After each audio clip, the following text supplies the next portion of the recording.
There were political statements from rappers like Public Enemy.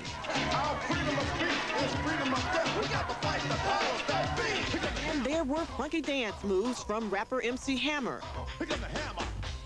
They all helped shape the history of what the world now calls hip-hop. Hip-hop is a culture that started among inner-city black youth, and the cornerstones of it were MCing, DJing, graffiti, and breakdancing. It's an expression, like I said, it was an expression from inner-city youth who didn't have a way to really put forth their ideas and ideology. Now that legacy has expanded.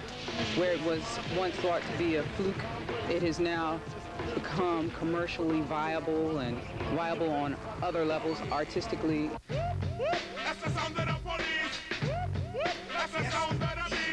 But KRS-ONE says hip-hop is at a crucial crossroad of losing its identity, which is why he and others have formed the Temple of Hiphop Culture, a nonprofit cultural archive and research center. And they're kicking things off with the first ever Hiphop Appreciation Week.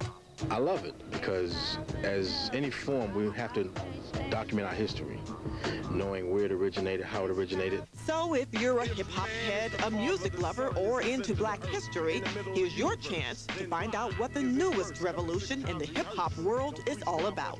For BET Tonight, I'm Annette Gibbs. Good evening and welcome to BET Tonight. I'm Tavis Smiley. We, of course, are glad that you are with us on this Monday evening.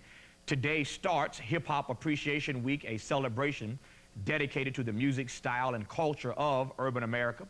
Joining us momentarily from Atlanta to discuss the importance of hip-hop is MC and Fox News Channel correspondent Chuck D. Chuck a little later. Pleased to be joined at the moment by MC KRS-ONE, who established the Temple of Hip-Hop, an organization that promotes hip-hop culture. Also joined tonight by Professor Z, also with the Temple of Hip-Hop. And pleased to be joined by our friend, Vibe President and CEO, Keith Clinskcales. And on the phone from California, a big lineup. How would one define the hip-hop culture? Well, first of all, start off first and foremost, hip-hop culture is, or should I say hip-hop, is the name of our collective consciousness. We're not just doing our collective consciousness, we are our collective consciousness.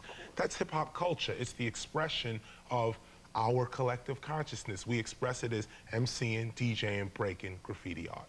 Why does one need, and we're going to talk more about this later in the show because you know there are some watching tonight who think this is a wasted week to be celebrating hip-hop culture, but why do you, in your mind at least, does one need to celebrate hip-hop culture by establishing a week to appreciate it? Why do this? Well, because you have a lot of depreciation weeks for hip-hop, actually all through the year.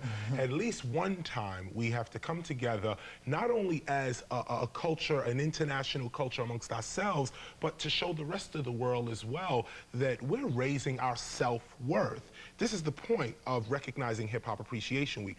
All hip-hoppers should really and seriously look at their role and responsibility in society as a hip-hopper. I'm glad you said that because it makes for a good segue. Let me ask you then whether or not it is other cultures that are responsible for the demeaning and disrespect with which hip-hop is treated, or in fact, do we blame those who are a part of this hip-hop culture for that disrespect and that demonization? Well, actually, it's development. No one is really to blame. We're just immature, really. Hip-hop is only 27 years old. Started in 1970 with a guy named DJ Kool Herc. From now, we've now grown up. We're at a point now where we know ourselves. And from this moment on, looking at the year 2000 and then moving forward, hip-hop is mature now. And we're saying that we're taking responsibility for what we do and how we express ourselves.